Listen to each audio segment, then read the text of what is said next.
Jadi saya mencintai suamiku karena Allah. Ya. Mungkin juga sahabat-sahabat juga begitu. Saya mencintai sahabatku karena Allah. Ya, ukhti fillah, sahabat fillah. Itu apa yang dilafazkan jalan. Ya.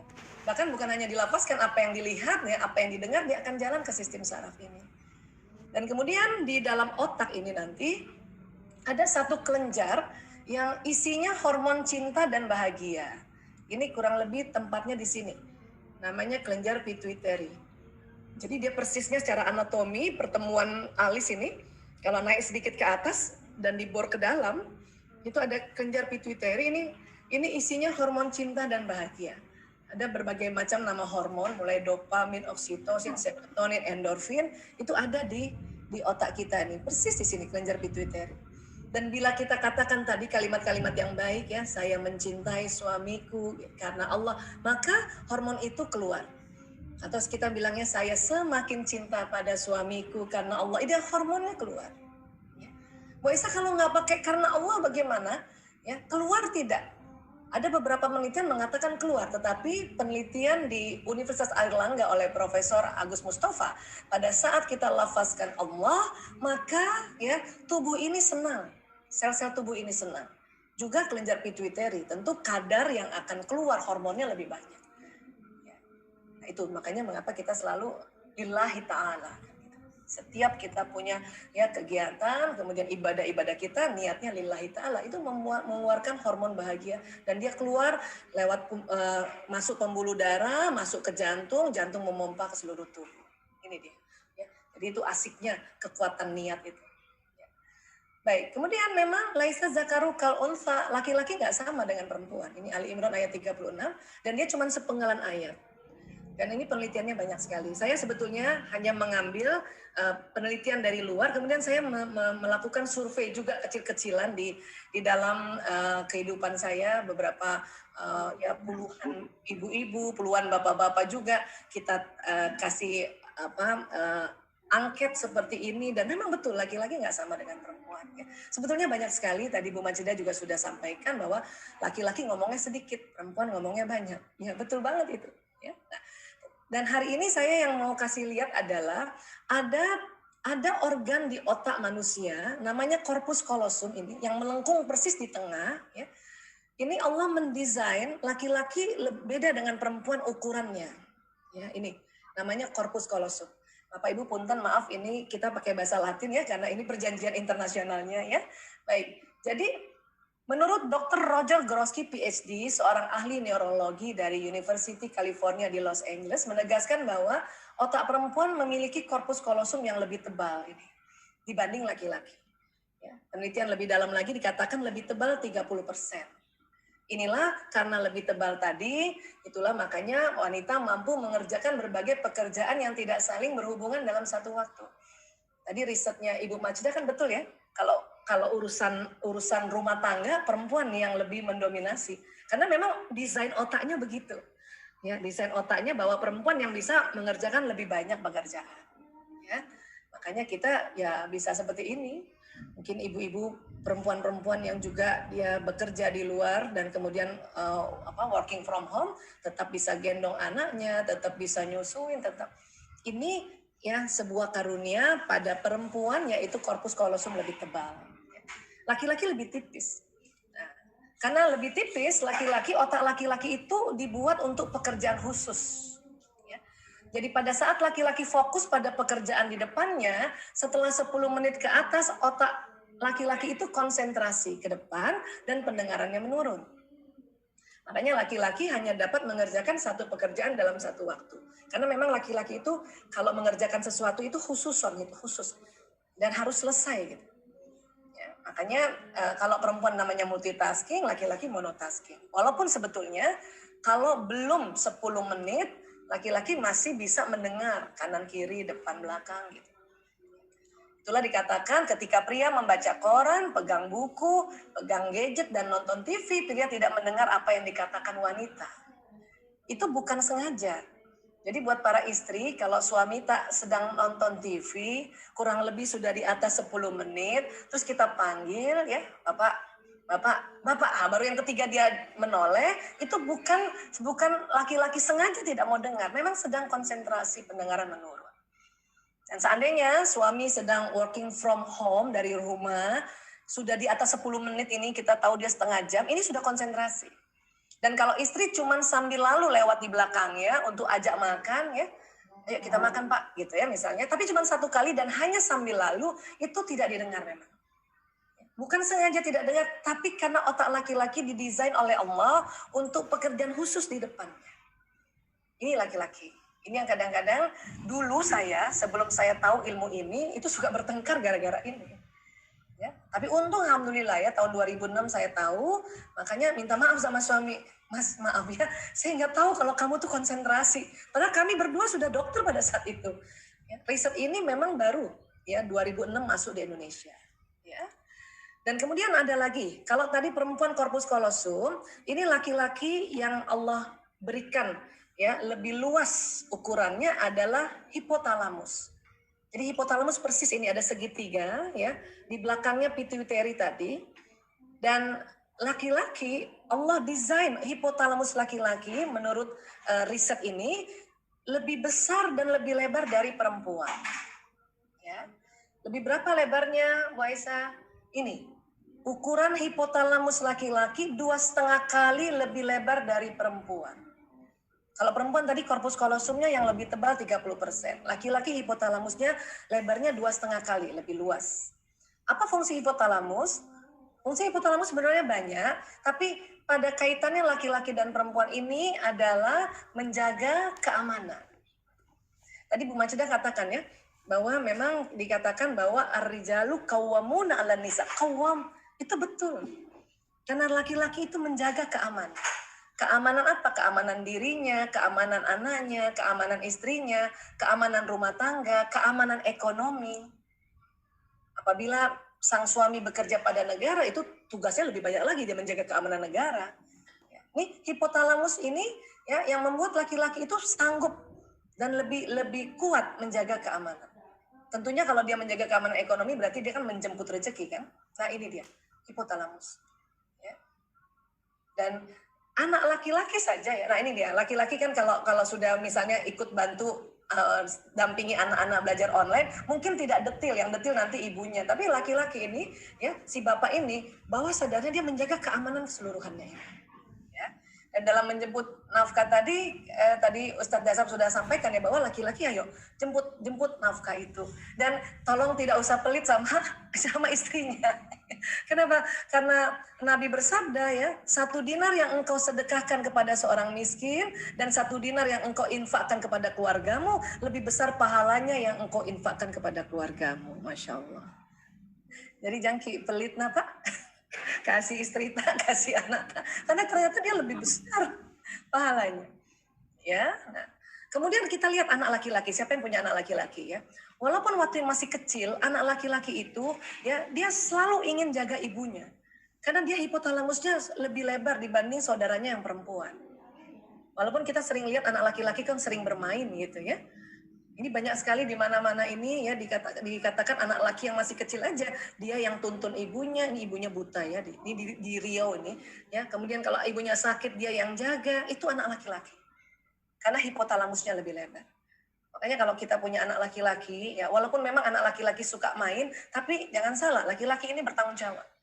Dari kecil bahkan. Dibanding misalnya saudaranya, kalau dia ada saudaranya perempuan hampir sama umurnya, itu hipotalamusnya laki-laki lebih lebar. Kemudian apalagi hipotalamus ini pusat makan dan minum. Itulah tadi guru-guru kita mengatakan bahwa ya itu persiapkan makan minumnya suami, perhatikan makan minum suami dan juga anak laki. Itu betul banget. Ya. Jadi kalau kita misalnya ya ada pekerjaan begitu banyak, yang paling penting itu adalah makan minumnya suami sudah ada belum ini? Sudah siap belum? Kalaupun ibu nggak bisa masak, kayak saya nih nggak bisa masak, ya sudah gimana caranya kan? Telepon keluarga yang bisa masak, kita pesan dan sebagainya gitu. Dan anak laki-laki juga. Pantang nasihati anak laki dalam keadaan perut kosong. Banyak sekali ibu-ibu ini mengeluh ke anak lakinya kalau belajar online, apalagi yang masih SD ya. Kemudian misalnya dia kerjakan tugas, tinggal sedikit lagi, bahkan tinggal 1 nomor atau 2 nomor, tiba-tiba dia lapar. Bunda aku lapar.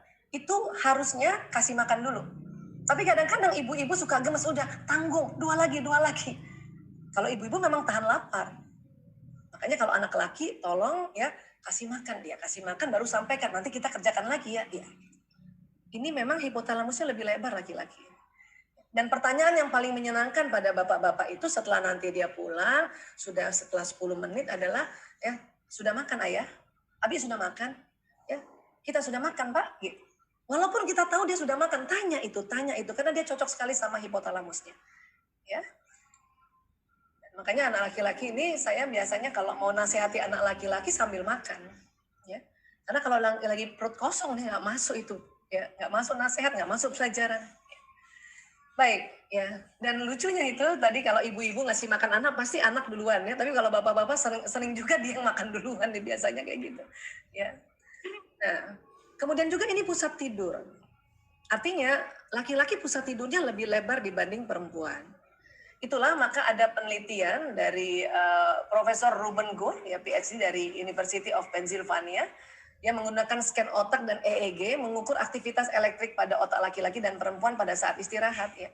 Jadi ini laki-laki itu ternyata otak laki-laki dalam keadaan istirahat 70% aktivitas elektriknya off. Dalam keadaan tidur 70% tuh off ya. 30% yang on. Ya. Perempuan bagaimana? Perempuan ya, otak perempuan dalam keadaan istirahat 90% aktivitas elektriknya hidup. Apalagi tidak istirahat. Jadi ibu-ibu kalau tidur itu cuma 10% aktivitas elektriknya yang off. Bapak-bapak 70%. Makanya banyak ibu-ibu merasa kok suami saya cepet banget tidurnya ya. Kok cepet nyenyak gitu. Perempuan memang aktif. Allah aktifkan itu otaknya sehingga perempuan terus-menerus menerima informasi dari sekitarnya. Itu tentu kan fungsi dari seorang ibu ya, apabila anaknya masih kecil atau kadang-kadang anak besar tiba-tiba tengah malam sakit, itu ibu bangun duluan itu. Ibu bangun duluan dibanding ayahnya. Nah, kalau di sekarang ini banyak sekali istri-istri suka kesel gitu. Padahal bapak-bapak itu tadi kata Bu Majda ya sudah ada yang mau dengan rela ganti popok. Itu berarti kalau ada suami yang bangun dan rela ganti popok anaknya, itu kerja keras otaknya itu. Itu berarti luar biasa perjuangannya itu. Itu harus dihargai. Ya. Karena memang desain yang benar itu perempuannya yang 90% elektriknya hidup. Saya dulu tidak mengerti ini. Ya, tahun 2006 itu kan sudah 5 saya punya anak. Ya, setiap anak bangun saya yang bangun. Pas lihat bapaknya kok enak banget tidur ya gitu. Itu sering kesal itu. Tapi setelah ngerti ini, astagfirullahaladzim, ya, minta maaf ya dan udah nggak marah lagi soal kayak gini. Buat apa marah kayak gini, buang energi. Tapi tetap laki-laki masih bisa dengar 30% aktivitas elektriknya hidup. Untuk apa coba? Biasanya laki-laki pada saat dia tidur, anak di dalam ruangan nangis dia nggak dengar, tapi alarm motornya atau mobilnya di luar rumah dia dengar. Kenapa? Karena memang dia menjaga keamanan. Dan memang 30% aktivitas elektriknya nyala itu ya untuk dipersiapkan mendengar apa yang ada di luar rumah. Cuman mungkin sekarang karena rumah pakai AC jadi kedap makanya nggak kedengeran ya. Kalau zaman dulu laki-laki itu dia selalu siap kalau ada apa-apa di luar rumah, bunyi-bunyi kah atau motornya alarmnya bunyi kah, mobilnya dia loncat itu. Ya, ini ya. Dan makanya kalau ibu-ibu jaga anak langsung bisa terjaga ya kecuali capek sekali ya. Bapak-bapak bisa sangat lelap kadang-kadang nggak rasa anaknya turun dari pangkuannya gitu ya. Jadi ini bisa anaknya jalan kemana, bapak-bapak nggak rasa gitu. Dan itu kita nggak usah bertengkar soal ini, nanti buang waktu. Ya. Dan apalagi tadi mungkin juga kata tim saya, Ustadz Dasaf bilang juga ya bahwa ya layani suami, karena memang ini pusat syahwat birahi. Dan pusat syahwat birahi ini bersamaan dengan pusat menjaga keamanan. Artinya pada laki-laki, pada saat dia capek menjaga keamanan ekonomi, hipotalamusnya tegang, dan salah satu untuk merilekskannya adalah hubungan intim suami istri. Ini betul sekali. Ya, karena memang di otak seperti itu sebetulnya Allah desainnya seperti itu. Ya. Jadi tetap kita perempuan pada saat kita masih sehat dan suami sehat, ya tetap kita juga gimana caranya untuk kita fit, ya fit, ya mungkin banyak makan yang bernutrisi, olahraga juga kan harusnya gitu ya, walaupun perempuan itu susah olahraga, ya. Nah ini, oke, sekarang ya apa yang kadang-kadang bikin kesel suami istri ini, ya walaupun kita tahu dia ini jodoh, dia ini tertulis di lauh mahfuz. Itu sebetulnya karena ada otak emosi. Jadi di tengah ini ada otak emosi. Sering disebutnya the limbic system. Setiap orang ada otak emosi. Ya, teman-teman psikolog ini biasanya memperdalam tentang otak emosi. Semua orang ada otak emosinya, baik itu masih bayi, bahkan di dalam rahim seorang ibu, janin itu sudah ada otak emosinya. Bahkan bukan hanya manusia saja yang punya otak emosi, hewan golongan mamalia ini juga punya otak emosi. Makanya ini sering disebut otak mamalia. Mamalia brain, ini dia. Itulah makanya mengapa kita nih ada sifat binatang. Dan kadang kita lebih rendah dari binatang karena memang di otak kita ada otak mamalia. Untuk itulah salah satu mengapa kita keluarga muslim pada saat anak lahir, kemudian kita sudah berikan nama yang baik, kita diminta akikah. Akikah itu salah satu perlambangannya adalah untuk bisa mereduce otak mamalia si anak ini. Ya. Laki-laki 2 kambing, perempuan 1 kambing. Kenapa laki-laki 2 kambing? Karena otak laki-laki lebih berat, lebih besar ukurannya. Artinya otak emosinya lebih berat lagi. Gitu. Makanya perlambangannya 2 kambing. Walaupun tidak 2 kalinya otaknya perempuan ya. Tapi kan nggak mungkin kita pesan kambing 1/4 untuk dikurbankan. Ya. Makanya langsung 2 kambing. Ya, dan perempuan 1 kambing. Ada beberapa ibu tuh tanya sama saya ya, Bu Aisyah kalau diganti ayam bagaimana? Nggak bisa, karena ini otak mamalia. Yang dikorbankan harusnya mamalia juga. Ya, jadi akikah itu penting sekali karena Bu Majda ini saya cerita aja ya, karena saya ngurus narkoba lebih lama, sejak 98 ya. Kalau ada pasien saya yang susah sekali diobati dan benar-benar sikapnya kayak binatang, itu saya suka tanya sama orang tuanya, sudah diakikah belum? Mereka sering bilang belum. Dalam hati saya, pantesan. Otak mamalianya belum ditebus dengan kambing ini sebagai wujud pengendalian emosi. Makanya saya bisik-bisik orang tuanya, akikah aja Pak. Walaupun anaknya udah umur 30, 35 gitu. Ya. Nah ini penting sekali sebetulnya ya. Walaupun mungkin ya kita merasa nggak ada uang, tapi niatkan. Karena niat itu penting sekali. Nanti karena kita niat, maka lapang rezekinya untuk bisa mengakikatkan anak. Ya. Nah, sekarang kita bicara tentang apa sih isi otak emosi ya. Kalau masih anak-anak, isi otak emosi itu ada 4 jenis emosi dasar. Ya, sedih, takut, marah, gembira. Tapi kalau kita sudah sedewasa ini, maka variasinya lebih banyak. Ya. Dan ini kalau kita gabungkan dengan ilmu hawa nafs, inilah limbic system inilah yang ada program nafsu lawama, amarah dan mutmainnah. Kenapa kayak tangga ya? Nah ini karena setiap emosi itu diteliti, diukur pakai EEG, elektroencephalogram, ternyata mereka memunculkan frekuensi. Paling rendah itu apati. Apati ini rasa yang tidak berguna merasa. Jadi kalau sedih terlalu lama kita bisa nggak berguna. Ya. Bahaya kalau merasa tidak berguna ya atau putus harapan, putus asa terlalu lama berminggu-minggu itu bisa masuk ke depresi. Depresi ini ciri-cirinya adalah setelah merasa nggak berguna, dia merasa ya lebih baik saya mati. Nah itu depresi. Kalau ada orang bentur-benturkan kepala ke tembok atau dia ambil pisau dia gores-gores tangannya, itu depresi itu. Nah depresi ini sudah nggak bisa dibantu dan secara alamiah, ini harus pakai kimia, ini harus dibantu oleh dokter kesehatan jiwa atau psikiater. Dan sekarang ada beberapa orang karena kondisi pandemi tidak pandai memanage emosinya ya, terlalu lama di bawah dan akhirnya depresi. Nah, ini nauzubillah min zalik ya. Saya dapat kabar waktu hari Minggu lalu ya, katanya ada anak SMA di Goa ya minum racun karena dia putus asa karena tugasnya banyak, terus di rumahnya sinyal tuh susah gitu.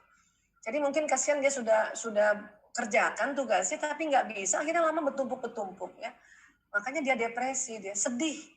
Tadinya takut kerjaannya nggak bisa selesai karena WiFi, lama-lama sedih lama-lama merasa putus asa, lama-lama ambil jalan pintas yaitu bunuh diri. Ya, nauzubillah min dzalik. Kasihan sebetulnya, tapi itulah kita harus ngerti tentang emosi ini.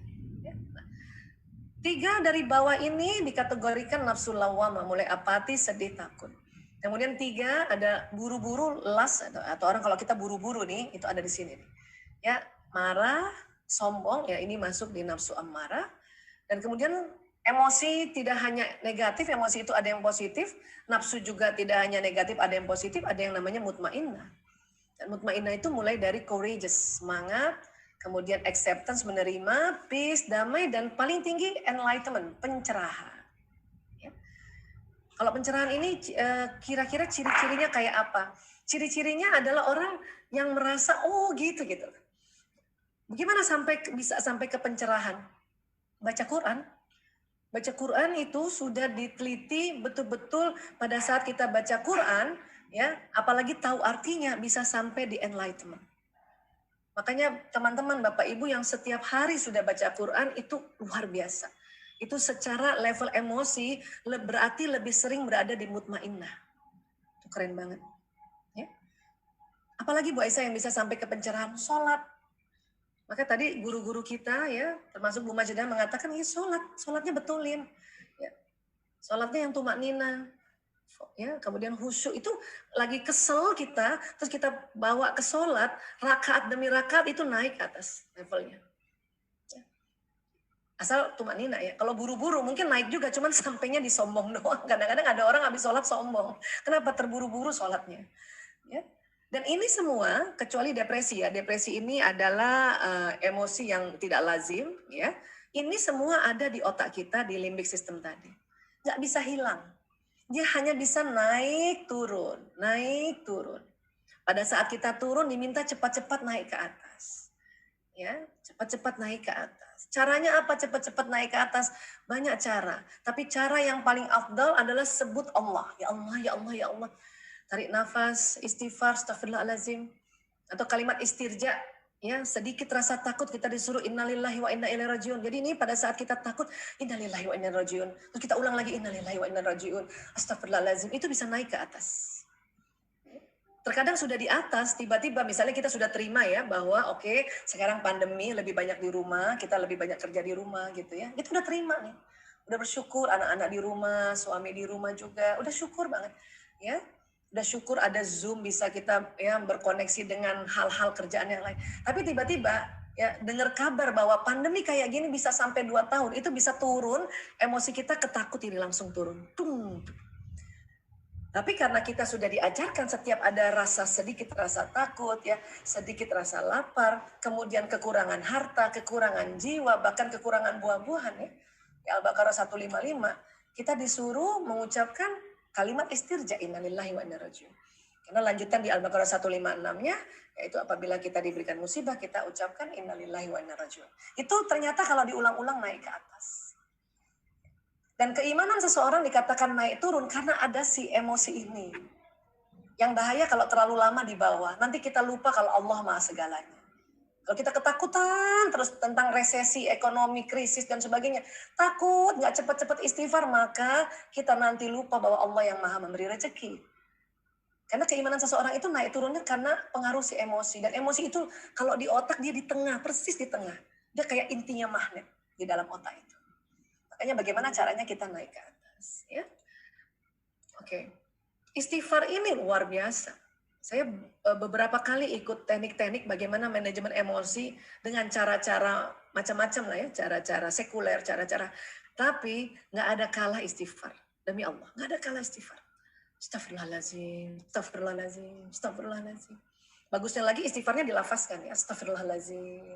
Kenapa? Karena pada saat kita istighfar, astagfirullahaladzim, itu karbon dioksida keluar dari mulut. Karena karbon dioksida keluar maksimal, maka hidung tarik oksigen. Astagfirullahaladzim. Tarik oksigen otomatis, maka oksigen akan naik ke otak kita, otak emosi yang tadinya tegang kemudian jadi rileks gitu ya. Dan kemudian karena kalimatnya adalah astagfirullahaladzim, aku mohon ampun pada Allah yang Maha Azim, itu jalan ke sistem saraf itu. Dibanding misalnya kita pakai cara-cara biasa, cara-cara yang ya cuma tarik nafas, walaupun itu juga bisa. Tapi kalau nafas saja, itu oksigen yang ditarik 3 liter. Tapi uniknya pada saat habis istighfar, astagfirullahaladzim, karena istighfar ini huruf jaharnya banyak, sehingga karbon dioksida keluar dulu. Pada saat dia keluar, hidung tarik nafas otomatis sebanyak oksigennya 5 liter. Jadi lebih banyak lagi kan. Dan kalimat astagfirullahaladzim ini sangat bermakna. Ya. Dan Rasulullah SAW bersabda, siapa saja rutin baca istighfar, maka Allah akan memberikan solusi atas setiap kesulitannya, penyelesaian bagi setiap permasalahannya, dan dia akan memberinya rezeki dari jalan tak terduga. Ya Allah. Sebetulnya keutamaan istighfar itu banyak sekali hadisnya. Kita ambil satu saja, ini sudah ada 3 keutamaannya. Kalau kita anggap saat ini adalah sulit karena pandemi, makanya kita kadang-kadang sulit berhadapan pasangan hidup dan anak, maka disuruh istighfar. Kalau kita anggap sekarang ini masalah, maka disuruh lagi istighfar. Karena Nabi yang bersabda, Allah Subhanahu wa taala memberikan penyelesaian bagi setiap permasalahan. Dan kalau kita anggap saat ini rezeki kita ini agak-agak terhambat karena kondisi dunia seperti ini, maka kita diminta istighfar. Karena Allah memberi rezeki dari jalan tak terduga. Ya. Kalau kita lagi nggak punya uang, pantang mikir pinjam uang siapa ya, minta sama siapa ya. Kenapa? Biasanya kita kecewa itu. Maka kita disuruh istighfar dulu, astagfirullahaladzim, astagfirullahaladzim. Nanti Allah akan kasih jalan tak terduga. Ya.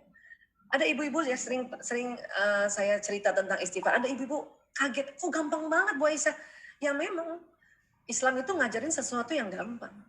Mungkin ini sudah juga dilakukan, tapi kita perkuat lagi, perkuat lagi, perkuat lagi. Ya. Dan pada saat istighfar tadi, emosi naik ke level mutmainnah. Ya. Nah, kemudian ini tadi kan tadi emosi di tengah nih. Nanti berbedanya laki-laki perempuan lain lagi nih ya. Jadi kalau emosi di tengah, pada laki-laki emosi itu mempengaruhi otak kanannya.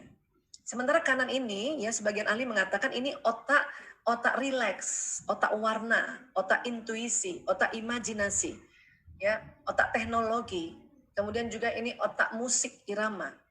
Yang kiri ini otak analisa, otak mendalam, otak bahasa, otak hitung-hitungan, otak matematika.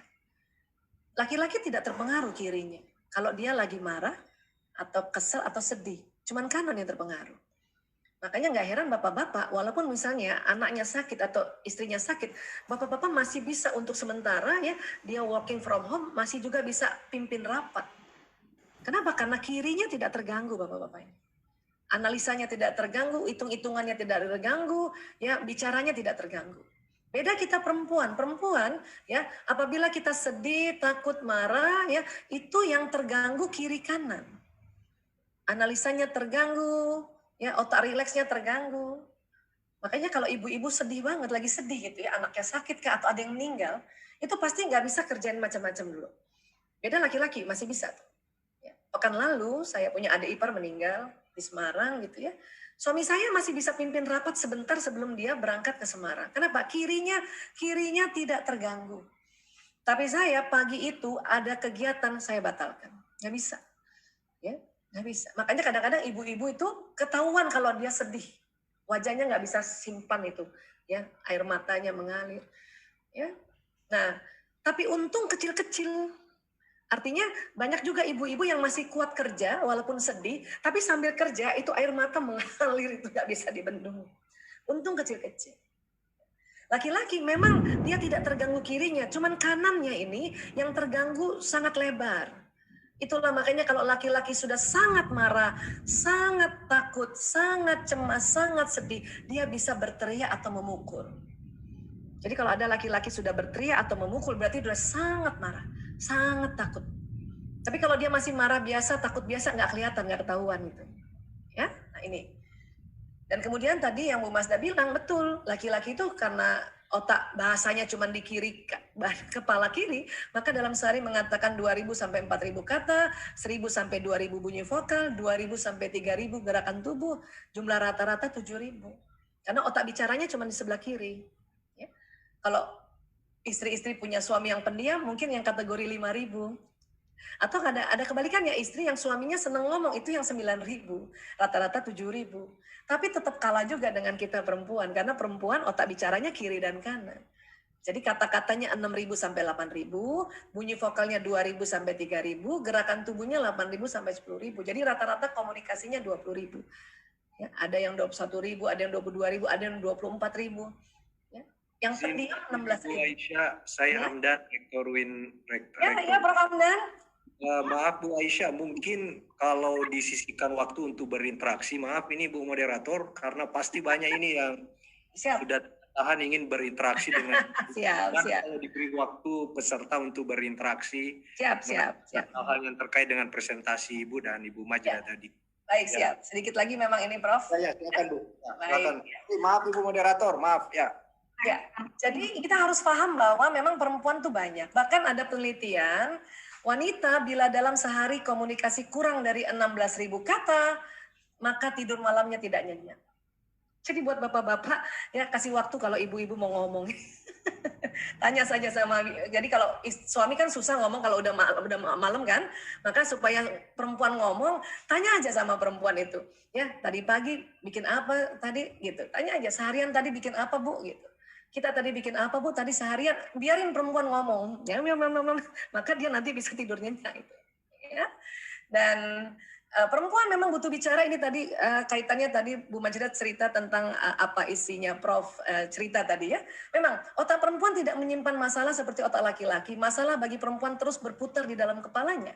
Ya, satu-satunya cara perempuan melepaskan masalah dari kepalanya adalah membicarakan masalah tersebut untuk mengungkapkannya. Itulah makanya karena saat seorang perempuan berbicara di akhir harinya, tujuannya adalah untuk melepaskan ganjalan hatinya, bukan untuk mencari kesimpulan atau penyelesaian. Jadi perempuan ini, Prof, memang harus diajak ngomong. Dan kadang-kadang itu cerita bisa berulang, Prof. Kenapa? Karena perempuan ini ahli sejarah memang. Jadi sudah dia cerita, sudah curhat, sudah tenang, masuk di kepalanya, bisa 3 bulan lagi cerita lagi tentang hal yang sama. Inilah kita perempuan, jadi ini mohon dimaklumi karena beginilah kita perempuan ya. Dan terakhir, tubuh manusia selain ada badan selulernya, ini ada badan bioplasmik. Inilah yang nanti bisa mengikat antara perbedaan-perbedaan ini adalah sinyal di antara tubuh suami istri ini yang bisa membawa pesan doa. Ya, inilah ini yang membawa doa ini. Dari mana sinyal ini? Ini dari sistem pembuluh meridian. Ya, dia keluar ya karena di bawah kulit itu ada pembuluh meridian, itu lubang-lubangnya itu untuk gelombang elektromagnetik. Itu dia berputar, itu pintunya tuh berputar ke kiri dia. Jadi kayak orang tawaf. Ini yang membawa sinyal ini. Dari mana sinyal ini? Dari makanan yang dimakan. Ini yang nanti membawa pesan doa. Inilah yang suami istri sinyalnya ini karena ada hubungan intim ya suami istri. Salah satunya dari sisi holistik ini membuat sinyal suami istri itu selaras sehingga kalau suami istri itu berdoa bersama itu kenceng banget doanya, terbroadcast ke alam semesta. Dan sinyal ini dia menarik peristiwa. Ya. Jadi kalau kita doa bersama, kenapa suami istri ini harus kompak? Kalau mereka berdoa bersama, isi alam semesta bisa ditarik dengan doanya suami istri. Ya.